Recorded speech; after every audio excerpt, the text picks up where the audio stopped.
The eSafety Commissioner is urging the government to rethink its plan to exempt video streaming giant YouTube from Australia's teen social media ban. The ban on under-16s using social media is due to take effect in December, despite ongoing questions about how it'll be achieved and the decision to give YouTube a carve-out. With more, we're joined by the ABC's national technology reporter, Ange Lavoie-Pierre. Hi again, Ange. Hi, Ros. So what's the eSafety Commissioner said to the government on this?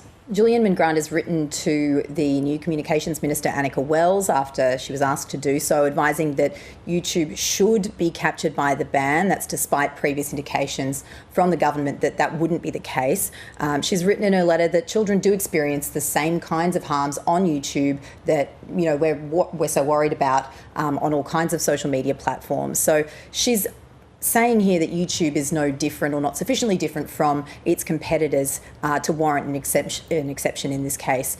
She did outline that position quite fully today at the National Press Club. She'd launched some research that her office has conducted that demonstrates her point. They'd surveyed 2,600 children between the ages of 10 and 15, trying to understand how they use platforms and what kinds of harms they experience there. Here's what she had to say. YouTube was the most frequently cited platform in our research, with almost 4 in 10 children reporting exposure to harmful content there. This also comes as the New York Times reported earlier this month that YouTube surreptitiously rolled back its content moderation processes to keep more harmful content on its platform, even when the content violates the company's own policies. And this really underscores the challenge of evaluating a platform's relative safety at a single point in time. She's also told the minister in that letter that individual platforms should not be exempted, carved out by name, as YouTube was in the draft rules that were written and released earlier this year. So yes, quite unambiguous advice and very different to what the government's position has been hitherto. So why was YouTube exempt in the first place? Yeah, so we did see those draft rules earlier this year exempting YouTube, and an explanatory note from the minister at the time, Michelle Rowland.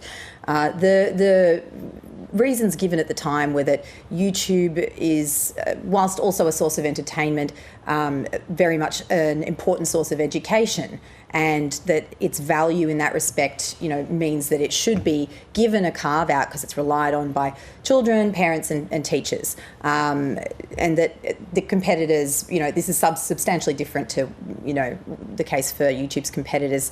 YouTube's competitors did push back on that in submissions to the government. TikTok had quite a neat line, said that exempting YouTube was like banning soft drink and exempting Coca-Cola. So what has YouTube then had to say about the Safety Commissioner's advice? Yeah, that's right. So they've responded. YouTube's parent company, Google, has issued a statement saying that the eSafety Commissioner is ignoring parents and teachers and the broader community with this advice, citing, some consumer sentiment research that was actually conducted by the government, showing that 85% of children and 68% of parents, interestingly, believe that YouTube is appropriate for under 16s. So maybe seeing a little bit of a gap there between what the community believes and what the eSafety Commissioner and many experts believe to be the case about YouTube. It also went on to say that YouTube's not a social media platform. It's a video streaming platform, and children shouldn't be deprived of it. But the eSafety Commissioner pointed out, and this is the case, that YouTube will still be accessible even if it is included in the ban. You'll just access it in a logged out state. So you just use it via your browser. So what happens now? Well, there's a lot we don't know about how the ban's going to work, which platforms, obviously, that hasn't been finalised, but, how they're going to check the ages of more than 20 million Australians come December, and that's going to be decided in the coming months.